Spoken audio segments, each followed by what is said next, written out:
Bienvenue sur Speak RH, le podcast 100% RH de l'école SUPDRH. Pour ce premier épisode de la série Info Flash, l'équipe vous a sélectionné quelques actualités RH incontournables de ce mois de janvier 2022. À la fin de cet épisode, nous vous communiquerons également les dates auxquelles vous pourrez rencontrer l'école SUPDRH.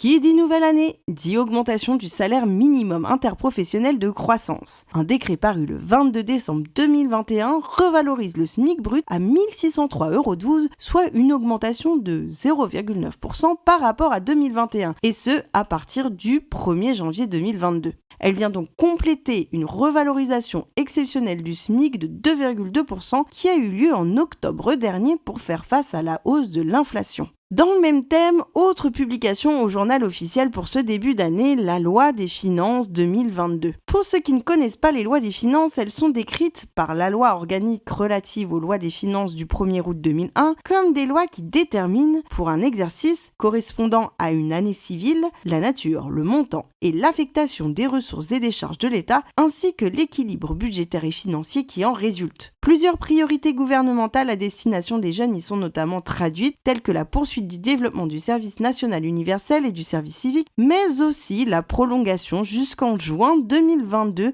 des primes pour le recrutement d'un apprenti.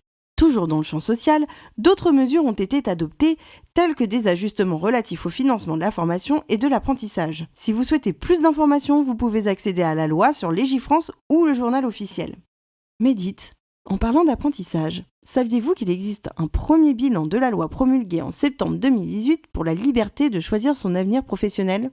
La Commission des affaires sociales de l'Assemblée nationale l'a examiné le 19 janvier dernier. Si dans un premier temps, un succès volumétrique est constaté pour le volet apprentissage, avec 661 911 contrats d'apprentissage enregistrés en 2021 et le doublement du nombre de CFA, le déficit de France Compétences à hauteur de 7 milliards en 2 ans reste inquiétant.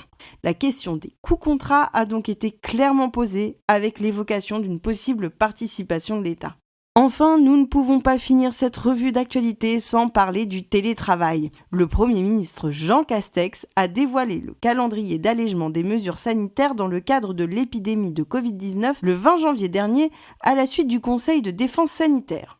Ainsi, entre autres, à partir du 2 février, le télétravail ne sera plus obligatoire mais restera recommandé. À vos stylos maintenant. Chose promis, chose due. Voici les dates à ne pas manquer et à marquer absolument dans vos calendriers si vous souhaitez rencontrer l'école SUPDRH. L'école sera présente le 3 février à l'occasion du salon virtuel des formations pour professionnels RH organisé par Focus RH. Elle sera également présente le 19 février au salon des masters organisé par Eduniversal au Carrousel du Louvre. Venez nombreux, nous serons ravis de vous rencontrer. C'était Clotilde pour Speak RH et à bientôt pour de nouvelles infos flash.